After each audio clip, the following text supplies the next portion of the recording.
Hoje, nesse domingo, teremos o segundo turno na Bolívia, que marca o fim da esquerda no poder e também mudanças geopolíticas da Bolívia, país que está se aproximando dos BRICS e entrou no Mercosul, pode abandonar essa associação maior com a esquerda ou com o Oriente Internacional. Entender exatamente o que está acontecendo, porque sim, impacta no Brasil. Falar um pouquinho também, galera, sobre o exército de Israel, que ataca o Hamas e palestinos no sul do território de Gaza, alegando que eles violaram o cessar-fogo primeiro. Independente das questões que a gente vai discutir aqui no vídeo, é fato que a paz está cada vez mais improvável e o próprio Benjamin Netanyahu já garante que ele é candidato à reeleição em Israel. Falar um pouquinho também, galera, sobre a Colômbia, que acusa os Estados Unidos de atacar embarcações de pescadores em suas águas territoriais, e o Trump colocando que não só o Nicolás Maduro, mas também Gustavo Petro é um líder da guerrilha latino-americana. Ou seja, acabam-se as relações entre Estados Unidos e um parceiro tão importante na América do Sul. Enquanto isso, Lula, aparentemente, no seu discurso com o Trump, com sua conversa com o Trump, não vai citar somente questões econômicas, mas também questões geopolíticas envolvendo a Venezuela, o que pode atrapalhar um possível acordo entre esses dois países, e também nós temos denúncias feitas pelo ex-líder da inteligência venezuelana, garantindo que sim, o dinheiro da Venezuela foi utilizado para sustentar partidos de esquerda na América Latina, com financiamento ilegal de campanha, inclusive do Brasil. Será que faz sentido? Para finalizar, pessoal, falar um pouquinho também sobre Friedrich Merz, que é o chanceler da Alemanha, que garante que a Ucrânia deve contar somente com os europeus e não com os Estados Unidos, e também a Ásia Central, um palco super importante de recursos naturais, pouco comentado na geopolítica, cada vez mais dividido com a influência russa e a influência chinesa. Será que vai dar briga? Se vocês querem entender um pouco mais sobre esses assuntos. E muito mais também sobre geografia, geopolítica, atualidades, política, polêmicas, enfim. Tudo para você se manter sempre bem atualizado. Já se inscreve no canal, deixa seu like, compartilha esse vídeo, que o professor Ricardo conta muito com a sua ajuda. Belezinha? Pessoal, presta atenção que a Nomad, que é a maior e melhor conta internacional do Brasil, está oferecendo para você, nesse momento de instabilidade e tensões, a possibilidade de você comprar os seus dólares, diversificar suas moedas, suas posições, com 15 centavos de desconto por dólar. Então, se o dólar está 5,35, você vai pagar, por exemplo, 5,20 nele. Se está 5,20, você paga 5,5. Tudo a partir de cashback utilizando o meu cupom Ricardo15. Cara, assim, a Nomad, ela é sensacional, é a maior e melhor conta internacional com mais de 3,5 milhões de usuários, inclusive esse que vos fala. Utilizei, por exemplo, em viagens internacionais. Cara, é super simples, tá? Não tem que contar com taxa de cartão de crédito e tal. Você vai comprando antecipado e pagando ali as suas coisas, além de ter a possibilidade de, no aplicativo da Nomad, ter um acesso a uma série de benefícios, como, por exemplo, descontos em serviços, ter acesso ao Nomad Explore, que é o cartão de crédito que eu utilizo aqui no Brasil, que me dá vantagens de pontos que não expiram para eu trocar por produtos e serviços, acesso ao Nomad Lounge, que é a sala VIP da Nomad, e cashback dolarizado a partir das minhas utilizações. Cara, se vocês quiserem, então, recomendo bastante, tá? Aqui, ó, QR Code na tela para vocês, cupom Ricardo15 e tem acesso à melhor conta internacional do Brasilzão. Tamo junto? Então bora lá pro vídeo, cara, que tem assunto bem importante aí pra gente tratar. Como eu falei para vocês, galera, na introdução, hoje a Bolívia passa por um processo eleitoral, o segundo turno, que marca a decadência, né, o fim, pelo menos, do governo de esquerda, liderado pelo MAS, pelo partido MAS, depois de revezamentos entre Evo Morales, que ficou 3 mandatos consecutivos. No quarto, ele sofreu um golpe, alegando que ele tinha dado um golpe na Constituição. O discurso é um pouco mais longo, né, não quero me aprofundar muito nessas questões, mas a gente teve provisoriamente a Jeanine Áñez assumindo o poder, depois o Luiz Arce volta, depois de um pouquinho de tempo só, que era o ex-ministro da Economia do Evo Morales. Ou seja, o partido MAS, excetuando um pequeno período ali da Jeanine Áñez no poder, se consolidou há mais de 20 anos aí. Só que quando o Evo Morales ele foi trazido de volta para a Bolívia, depois de ficar exilado, alegando que estava sendo perseguido pela direita boliviana, começou uma disputa em que o Luiz Arce ele queria se consolidar como uma liderança do MAS, uma liderança um pouco mais moderna, mais ligada às cidades. Já o Evo Morales, mais ligado aos agricultores, falou que não, ele era o principal representante da esquerda. Somado isso, esse racha na esquerda, ainda há uma Bolívia que, embora tenha crescido bastante nos anos 2000, está atravessando uma enorme dificuldade econômica, com uma inflação acima de 25% ao ano, uma falta de exportações por conta de escândalos de corrupção, grande atuação do Estado, e a Bolívia, que é um país que depende muito da exportação de algumas commodities, como estanho, gás natural, o seu lítio, se não consegue exportar esses produtos, faltam dólares. Se não entram dólares, eles não conseguem nem importar produtos porque a indústria nacional é muito frágil. Então existe até um desabastecimento no cenário boliviano. Então é dentro desse contexto de uma esquerda totalmente rachada, com total queda de credibilidade, que surgem dois candidatos. O Rodrigo Paz, que já é senador e representa uma direita mais moderada, vamos colocar assim, e o Tuto Quiroga, que inclusive já foi até ministro do governo do pai do Rodrigo Paz, que é o seu opositor hoje, e foi o último presidente antes desse revezamento, né, do MAS aí, entre Evo Morales e Luiz Arce. Os dois, eles são candidatos de direita, que eles têm pensamentos parecidos no sentido econômico. Então, no sentido de privatização, no sentido de abertura econômica, no sentido de estabelecimentos de parcerias público-privadas, ou seja, reduzir o peso do Estado em nome da iniciativa privada. Novamente, uma mudança de paradigma bem importante, que vem desde o governo Evo Morales. Só que eu diria que as semelhanças param por aí. Cara, assim como a esquerda não é uma única esquerda, a direita também não é uma única esquerda. Tem mais liberal, mais progressista, mais conservadora, né? Existem vários tipos de direita.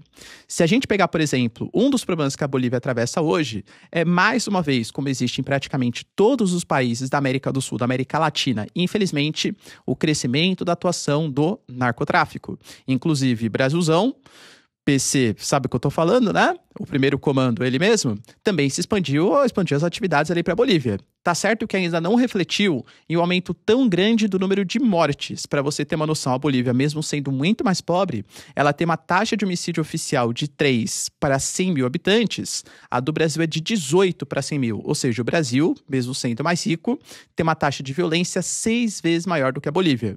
Mas você pega, por exemplo, as propostas do Tuto Quiroga, que é visto como uma direita mais extrema, vamos colocar assim.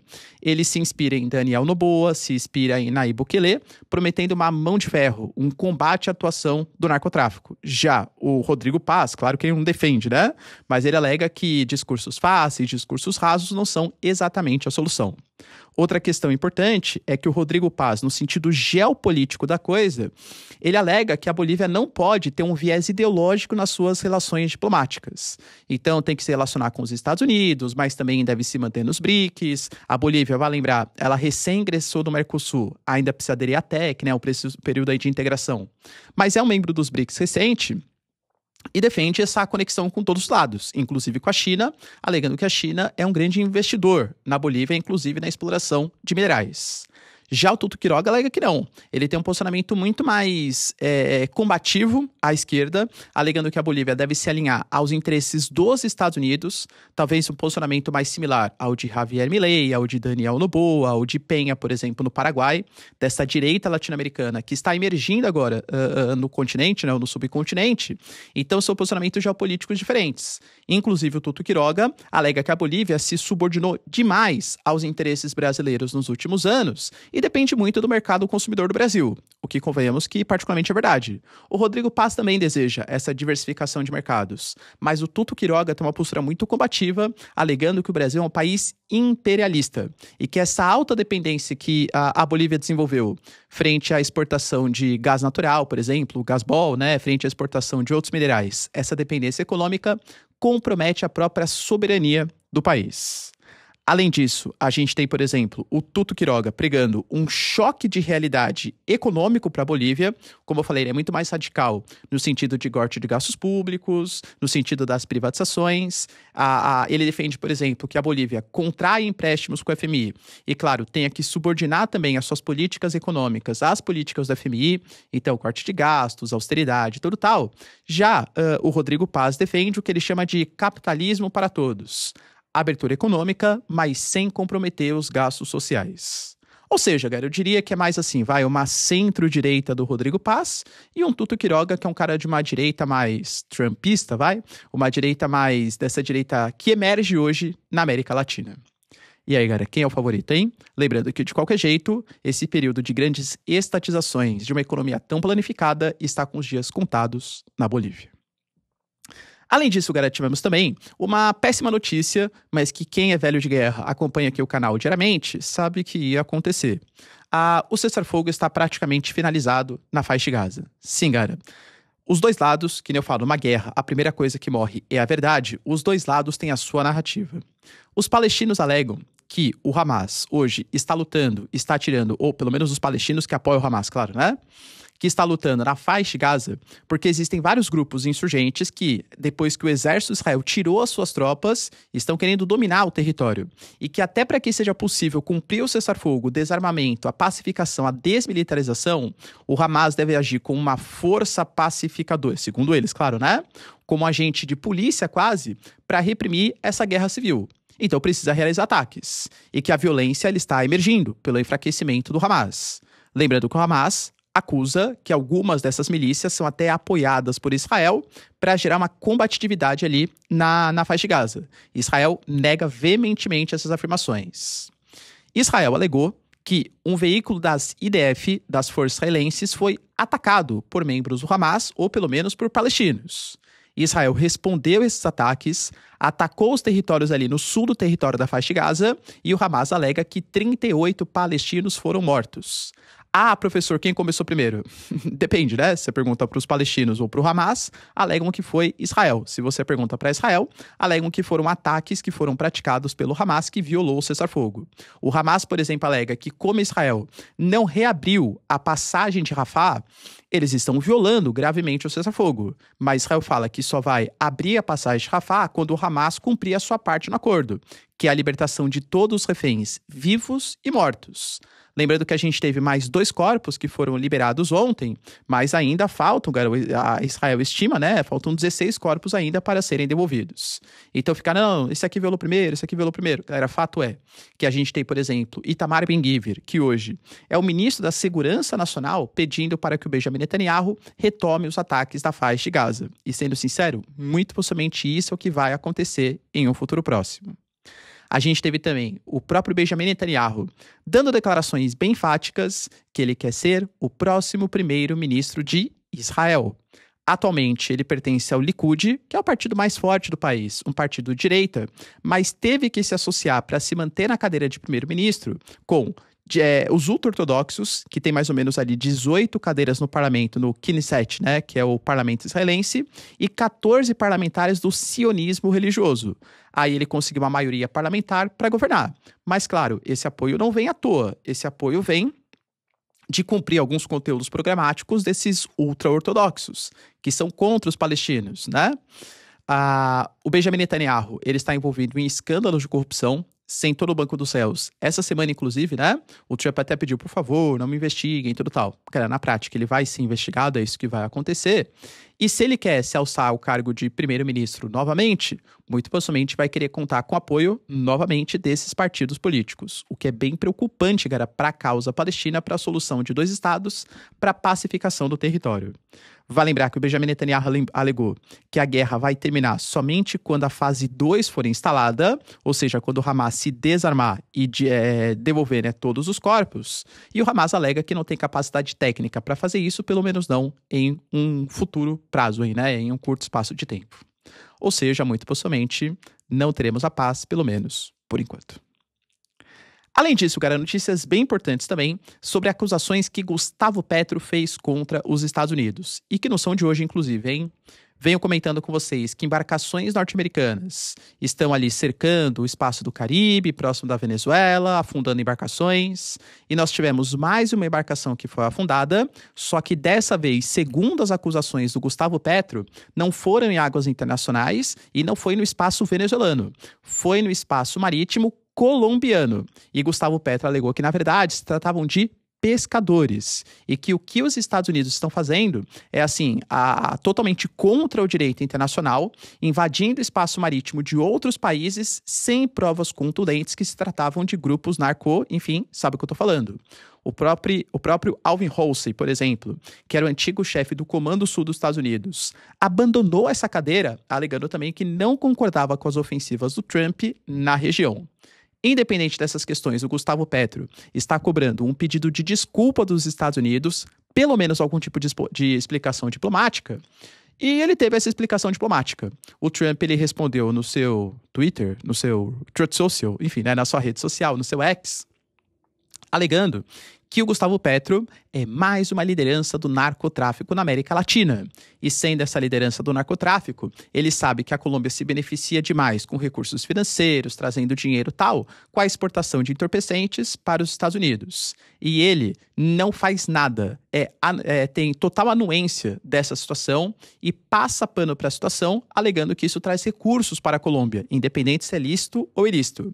E já que ele se comporta dessa maneira e atua contra o Estado americano e contra a pacificação do território, acabaram-se os acordos. Lembrando que isso é um duro golpe para a Colômbia, porque hoje os Estados Unidos são, de fato, o maior parceiro comercial da Colômbia, tá? Isso é inegável, mas também é um duro golpe para os interesses dos Estados Unidos.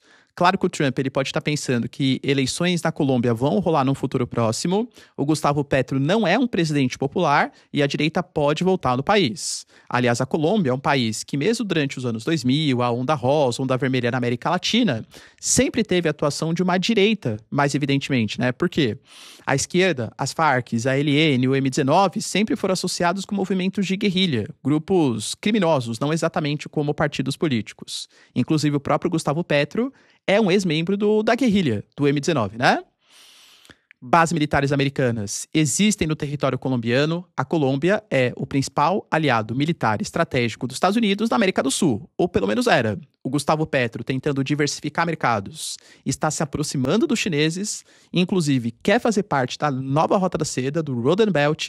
O Gustavo Petro, por exemplo, quer ser membro também dos BRICS e está diversificando mercados, se aproximando dos chineses. O Trump prometeu o fim dos investimentos, o fim das relações, enquanto o Gustavo Petro for o presidente da Colômbia. E vocês percebem que a América do Sul está num ponto de tensão. Venho trazendo para vocês o Sebastián Peña, o Milei, o Daniel Noboa e Milei, inclusive, defendendo o posicionamento de militares americanos em seu território, tá? Equador e Argentina. Então tem essa direita mais pró-Trump e uma esquerda que está sendo combatida pelos Estados Unidos, com a Colômbia, com a Venezuela, né? Sabe qual que é a questão? Brasil e Estados Unidos negociaram essa semana Marco Rubio e o Mauro Vieira, né? Que é o nosso chanceler. Eu até trouxe para vocês, e aí, galera, é interessante, né? Porque as pessoas ficam com raiva de quem está transmitindo a informação, mas não da informação em si. Eu falo assim, olha, foi uma ótima reunião entre os dois. E não sou eu que estou falando. Foram notas oficiais que o Marco Rubio divulgou e que o Mauro Vieira divulgou, né? Os dois divulgaram que foi uma ótima relação, que eles definiram o cronograma, que técnicos de Estados Unidos e Brasil vão se reunir para definir quais vão ser as tarifas, se vai ter redução, tudo tal. E que aparentemente o nome do Bolsonaro não tinha sido citado, né? O professor é comunista. Daí fala assim, professor, da onde você tirou essa informação? Aí eu fui lá e compartilhei, né, uma notícia da Veja, porque a notícia da Veja mostrava ali, né, a nota oficial dos dois. O professor está divulgando a Veja, ele está divulgando fake news. Cara, mesmo que você não goste da Veja, eu coloquei só a Veja porque ela foi a que colocou ali, né, a nota oficial dos Estados Unidos, entende? Cara, eu de novo, né, claro que não existem pessoas 100% neutras, mas eu tento ser muito justo com você, minha audiência, porque eu tenho uma responsabilidade muito grande e gosto muito, tá, disso, né, de compartilhar informações, de tentar apresentar os dois lados e fazer com que vocês tenham as suas próprias opiniões. Tanto que no mesmo vídeo, eu sou acusado de ser fascista, comunista, esquerda, direita, né, enfim, tá? Por exemplo, esse vídeo aqui que eu vou criticar, né, ou falar de uma possível associação do narcotráfico com o governo brasileiro, sabia, o professor era um fascista, está aliado com a direita, trumpista, né? Pode esperar, tá? Pode esperar. Mas enfim, voltando aqui, né? E essas relações econômicas, aparentemente, elas, segundo informações dos dois, elas estavam sendo no sentido positivo. Ou seja, interessa para os Estados Unidos ter um aliado importante na América do Sul, o maior país em relação à população e economia, que é o Brasil, e o Brasil também tem os Estados Unidos, o seu segundo maior parceiro comercial, e os maiores investidores estrangeiros. Aparentemente, o Lula, ele quer também dar uma discorrida sobre outras questões, não só sobre questões comerciais. A reunião, ela pode acontecer essa semana, não foi confirmado ainda, às margens da cúpula da Malásia, da cúpula da ASEAN, na Malásia, né? Que o Brasil, ele vai passar ali pelo Sudeste Asiático, vai para a Indonésia, se não me engano, tá? Depois eu confirmo aí com vocês. E o Trump vai estar na Coreia do Sul, inclusive onde pode se encontrar até com Xi Jinping para definir algum tipo de relação econômica, também uma negociação comercial. Aparentemente, interlocutores do Itamaraty garantiram que o Lula ele pode colocar também a Venezuela como algum tipo de argumento. Ou seja, além de discutir as questões comerciais, pressionar o governo Trump para que ações da Venezuela não sejam tomadas. Vale lembrar que ele alegou que autorizou a CIA a fazer as chamadas operações secretas no próprio território da Venezuela, só que o Brasil alega que isso pode trazer alguns prejuízos. Desestabilização, uma guerra civil, crise social e econômica, que abriria espaço para que o narcotráfico aumentasse sua força e não reduzisse sua força na Venezuela. Além disso, cara, o Brasil, segundo as fontes do Itamaraty, crê que os Estados Unidos não farão ataques ou incursões, invasões militares, mas pode fazer esses ataques de baixa intensidade, né? Então, por exemplo, afunda embarcações, faz algum tipo de ataque com um drone no espaço aéreo, mas não exatamente contra o Maduro, mas operações contra o narcotráfico na Venezuela. Tudo isso para incitar a população que, junto com a Maria Corina Machado, que venceu o Nobel da Paz, pressionem pela queda do governo Nicolás Maduro e a ascensão da direita venezuelana. Pelo menos é a crença do Brasil, que vai tentar fazer com que isso não aconteça. E aí, pessoal, acha uma boa ideia misturar negociações comerciais do Brasil com questões da Venezuela? Deixa aí nos comentários. Além disso, outra notícia que impactou bastante, na verdade é uma notícia, entre aspas, velha, mas que ela foi trazida à tona de volta, porque a figura central estava presa na Espanha, foi extraditada para os Estados Unidos e está colaborando com o serviço de inteligência americano, com a CIA. Estou falando para vocês da figura de Hugo Armando Carvajal, apelidado de Pollo, né, ou Pollo, que é frango, que ele foi o chefe da inteligência militar da Venezuela de 99 até 2013, ou seja, durante o governo Hugo Chávez. Vale lembrar que a acusação que pesa contra o regime bolivariano, contra o regime de Hugo Chávez e do Nicolás Maduro é que eles eram líderes dos cartel Los Soles.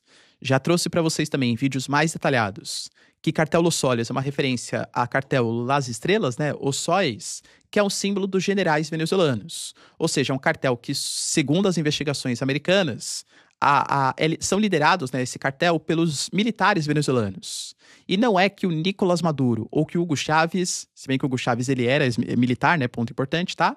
Mas eles eram os líderes do cartel. Mas eles passavam um certo pano porque sabiam que os generais tinham isso como uma espécie de segunda fonte de renda. E para eles manterem o seu regime mais autoritário, era importante ter apoio das Forças Armadas. Então eles sabiam o que estava acontecendo, não prendiam, não investigavam para que os militares continuassem apoiando o regime bolivariano. Pois bem, galera, o Pollo, ele fugiu, né? Tava fugido ali na Espanha, ele foi preso e em 2021 ele já tinha ali alegado numa carta, ele sendo chefe da inteligência durante o governo Hugo Chávez, que a Venezuela ganhou muito dinheiro nos anos 2000, e de fato ganhou. Explosão do preço das commodities, relação, né, a China crescendo demais, a Índia crescendo demais, aumento da busca por petróleo, e a Venezuela tem as maiores reservas de petróleo do planeta. A estatal de petróleo venezuelana, que é a PDVSA, também cresceu demais. Só que para o Hugo Chávez interessava não só que a Venezuela tivesse esse governo mais centralizador, esse governo mais intervencionista de esquerda, mas que isso se fortalecesse na América Latina e talvez para o mundo inteiro. Como eu trouxe para vocês nos anos 2000, foi chamado de a Onda Rosa, porque a gente teve uma série de governos de esquerda, alguns mais sociais-democratas, como a Michelle Bachelet no Chile, como o Mujica no Uruguai, até o próprio Lula, por exemplo, no Brasil, e alguns mais bolivarianos, Rafael Correa no Equador, o Evo Morales na Bolívia, Hugo Chávez, por exemplo, na Venezuela, o Daniel Ortega, por exemplo, na Nicarágua, mas foi um momento de uma esquerda mais forte, né, na América Latina. Segundo o Pollo, os recursos da PDVSA, eles eram destinados também para apoio a esses movimentos na América Latina. O Lula, lá em 2021, alegou que todos os seus sigilos bancários foram quebrados, ocorreram um monte de investigações e nunca teve a comprovação de nada. E convenhamos que, claro, é uma denúncia grave que deve ser investigada. Mas a gente está falando de uma pessoa que está fazendo a denúncia. Cara, você não pode acreditar somente em uma pessoa. De novo, é uma figura importante, é uma figura forte, mas que está até fazendo uma delação premiada, entre aspas, né? Que pode incumbir em queda da pena.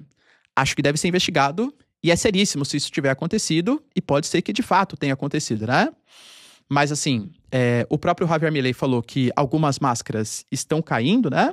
Já que ele está colaborando ativamente com as autoridades dos Estados Unidos. E que, se isso de fato aconteceu, isso mostra como a esquerda age de maneira criminosa na América Latina. E talvez até por isso o Lula esteja querendo proteger os interesses do Nicolás Maduro. E aí, galera, você acha que sim ou que não, hein? Deixa aí nos comentários.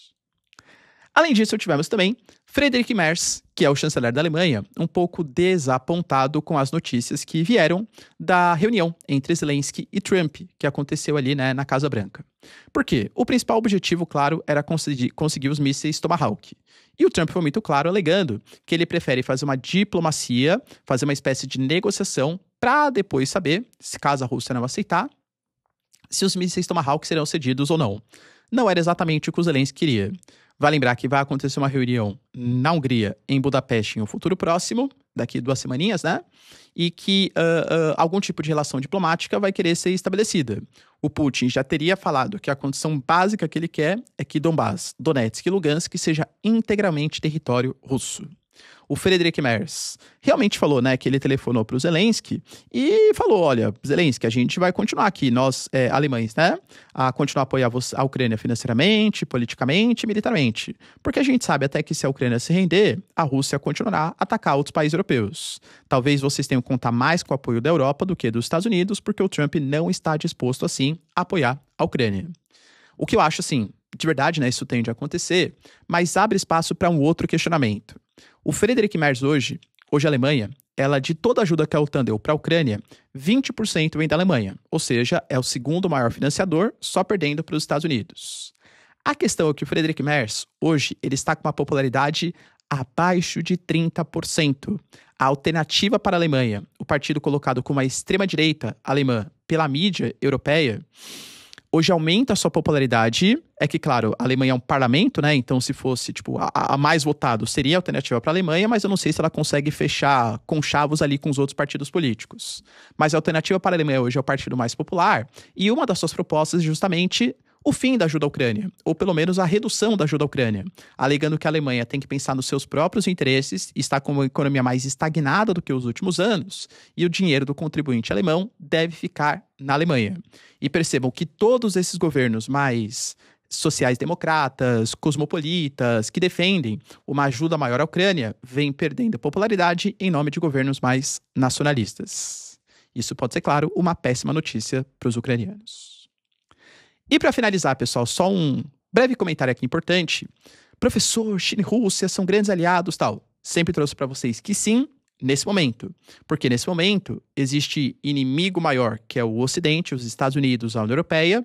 Então eles estão se mobilizando, né, com parcerias militares, com os BRICS, alianças econômicas, até acusações que a inteligência chinesa esteja ajudando os russos na guerra, que a China esteja vendendo insumos de uso duplo, finalidade civil e militar, para ajudar também a Rússia na guerra, que a Rússia supostamente ajudaria também a China contra Taiwan, né? Todas essas especulações estão rolando.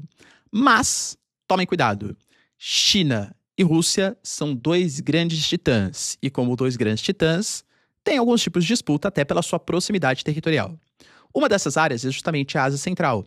Territórios como Tajiquistão, Turcomenistão, Quirguistão, Uzbequistão, Cazaquistão. Cara, esses países, eles são bolsões de recursos minerais. O Quirguistão, por exemplo, com seu ouro. O Uzbequistão com seu gás natural. O Cazaquistão, por exemplo, com 40% de todo o urânio produzido no planeta. A própria questão de ser um território muito estratégico, ao sul da Rússia, fazia parte da antiga União Soviética, para os interesses chineses de expansão do Roden Belt, da nova Rota da Seda. Olha esse gráfico, ele mostra a diferença das relações comerciais que China e Rússia tinham com a Ásia Central na década de 90 e a relação hoje. Percebam o crescimento da China na Ásia Central. É muito grande. A OCX, a Organização para a Cooperação de Xangai, embora também tenha a presença da Rússia, é uma tentativa da China aumentar sua influência em um bolsão mineral tão importante e que pode ser alvo de disputa no futuro entre chineses e russos que querem manter as suas zonas de influência. Claro, galera, a China tem muito mais capacidade econômica do que os russos. Beleza, galera? Deu para entender os principais acontecimentos? Se vocês curtiram o vídeo, então, já deixa seu like, se inscreve no canal. Tamo junto, beijos, abraços e tchau, tchau.